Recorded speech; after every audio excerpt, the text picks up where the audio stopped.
안녕하세요. 반갑습니다. 자, 오늘 진행을 맡은 진행자 김보영입니다. 지난 시간까지는 자금 컨설팅에 대한 이야기를 나눠봤는데요. 오늘은 경영 컨설팅에 대한 이야기를 나눠보도록 하겠습니다. 오늘도 컨설턴트를 한 분 모셨습니다. 인사 부탁드리겠습니다. 안녕하세요. 저는 중소기업 경영연구소에서 창업, 비즈니스 모델, 재무 컨설팅을 담당하고 있는 강창남입니다. 구독, 좋아요.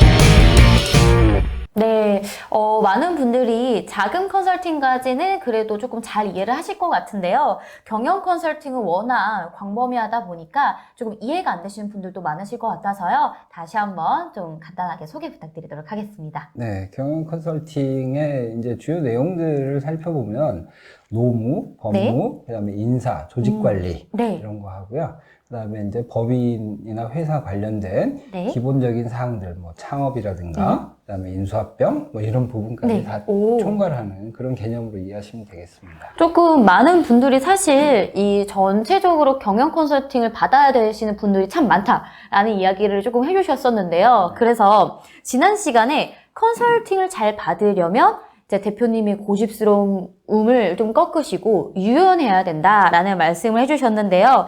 사실 유연하다라는 말이 어떻게 보면 좀 추상적인 말이라서 조금 확 와닿지가 않는데 어떤 의미인지 자세하게 설명 부탁드리겠습니다. 저는 이제 두 가지로 설명드리는데요. 네네. 유연하다는 것은 네. 하나는 다른 사람의 말을 잘 듣는 거, 네. 다시 말해서 경청하는 거고요. 네. 그다음에 다른 하나는 다른 사람의 말이 합리적이라고 하면 네. 그거를 적용할 수 있을지 검토해 보는 거, 이렇게 이제 간단히 설명드릴 수 있습니다. 아, 유연하다라는 게 경청을 잘한다. 그리고 검토를 잘 할 수 있다라는 것인데요. 이게 어떻게 연결이 되는 문제일까요? 네, 이제 모든 사람이 자기 생각대로만 행동할 수는 없잖아요. 그렇죠. 네. 그래서 직접적이든 아니면 책이나 방송 이런 걸 통해서 간접적이든 자기가 경험하고 생각한 것들을 가지고 네네. 다른 사람하고 이렇게 커뮤니케이션을 해가면서 행동하는 게 가장 기본적인 원칙이라고 할 수가 있어요. 네. 그래서 경영이라는 건 기본적으로 사람을 상대하는 기술이거든요. 그렇죠.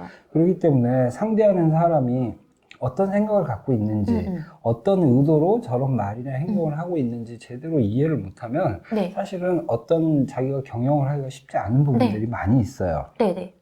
근데 많은 대표님들이 이런 부분에서 좀 부족하세요. 그렇죠. 쉽게 예를 들어드리면 이제 어떤 사람, 부하 직원이나 아니면 네. 거래처 사람이 어떤 말이나 행동을 하면 그거를 저 사람은 왜 저런 말을 하고 행동을 할까 이거를 생각해 보기 전에 네. 자기 기준으로 얘는 이래서 이런 말을 하는 걸 거야. 혼자서 이제 딱 결론 짓고. 넘겨짚고서 네. 거기에 맞춰서 자기가 뭔가를 해나가기 때문에 실제로 실행하다 보면 이런 오해들이 정말 회사에 제대로 좋은 효과가 아니라 안 좋은 효과를 가져오는 경우도 많이 있습니다. 이게 이제 경영에서도 뭐 노무 있고 법무 있고 조직 관리 막 등등등등 참 많은데 보통 어느 부분을 가장 어려워들 하세요?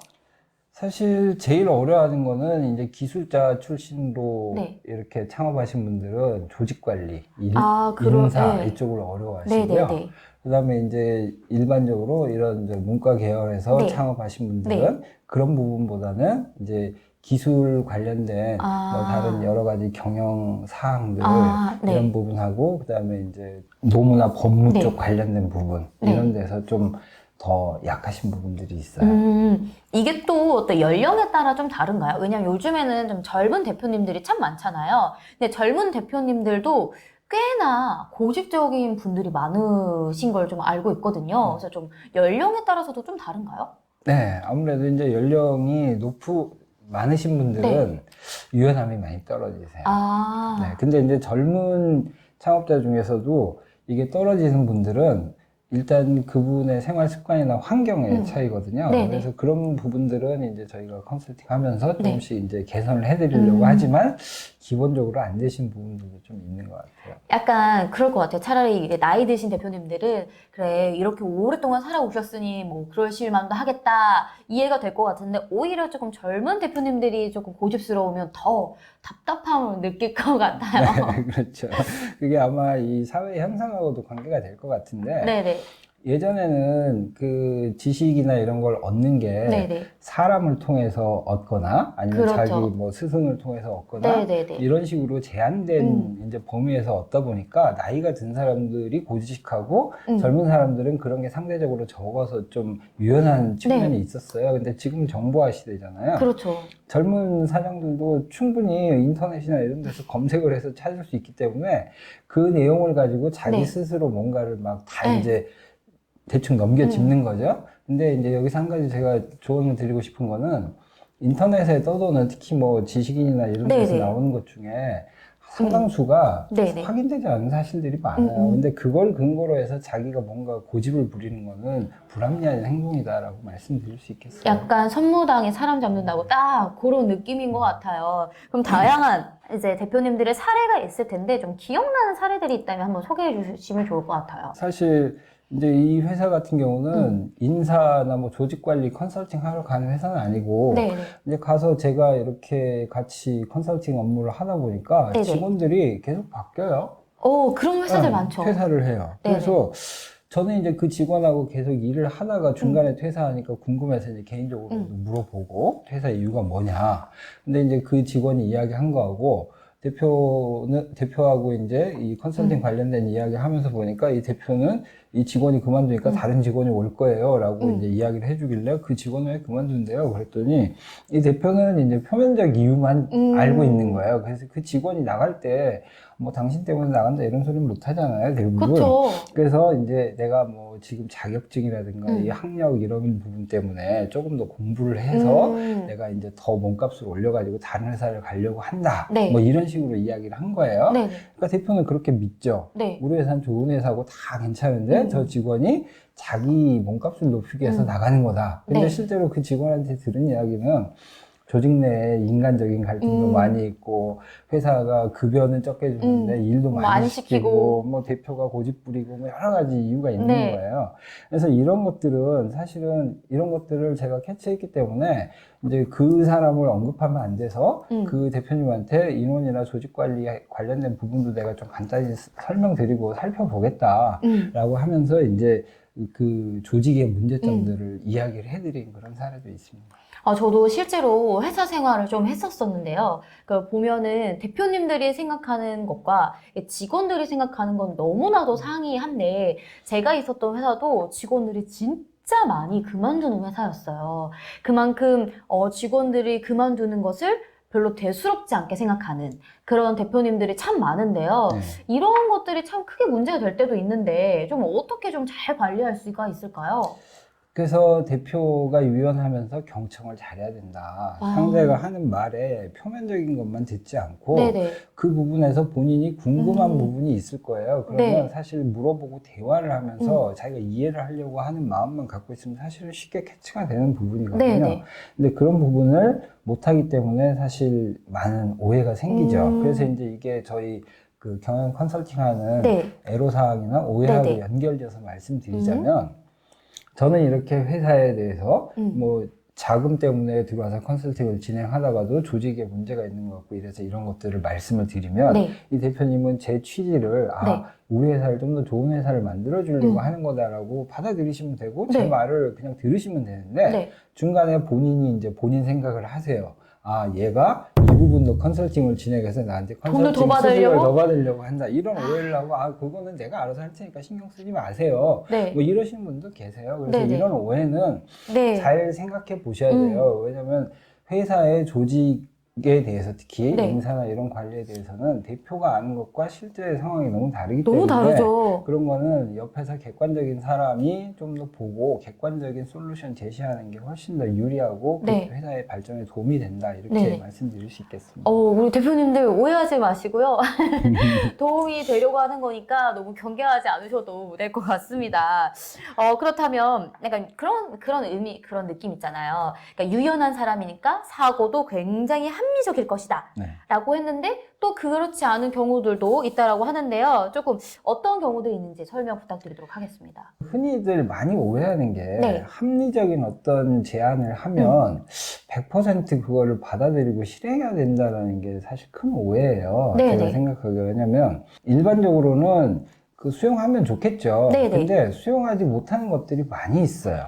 그렇겠어요? 예를 들면 자연과학에서는 어떤 법칙이 있으면 그거를 벗어나는 예외가 거의 없기 때문에 뭐 위에서 물건 떨어뜨리면 당연히 밑으로 떨어지죠. 떨어진다 이렇게 네. 되니까 안 떨어뜨릴 방법, 이거를 보호하기 위해서 뭐 이런 걸 실행하면 되지만 이런 경영에서는 그런 부분이 법칙이라는 게 없거든요. 네네. 결국은 이제 합리적인 것 같으면서도 네. 실제 적용이 안 되는 그런 것들이 상당히 많이 있기 때문에 네네. 대표님들이 이 부분에 대해서 좀 잘 이해를 하셔야 돼요. 그래서 이게 합리적이지만 네네. 어떤 개인의 심리가 이거 합리적으로 받아들일 준비가 안 돼 있는 경우에는 그게 실행해도 효과가 없을 수 있고요. 네네. 그 다음에 현재 상황이 네. 이거를 실행할 만큼 네. 그 편안한 상황이 아닐 때는 네네. 또 실행을 안 해야 되는 경우도 그쵸, 있죠. 그쵸. 그래서 제가 이거를 이제 예를 들어 설명드릴 때 이제 시그마 식스 운동이라고 혹시 들어보셨어요? 시그마 식스 운동이라고 하면 저는 전혀 문과 출신이라서. 네.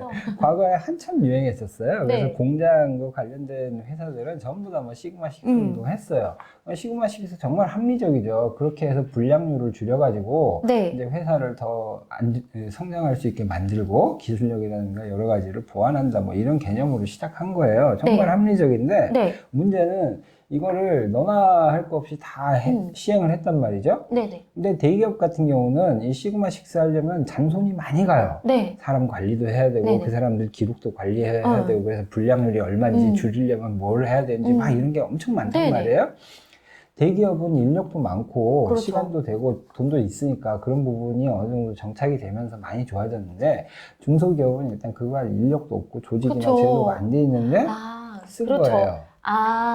결국 중소기업에서는 성공한 사례가 많지 않아요. 네네. 그래서 이런 것처럼 합리적이고 좋은 의견이나 정책이라도 실제로 실행하는데 여건이 안 맞으면 안 할 수도 있다. 단 언젠간 해야지라고 검토하고 이걸 언제 실행해야 되겠다까지 생각을 하는 것까지는 해야 되겠죠.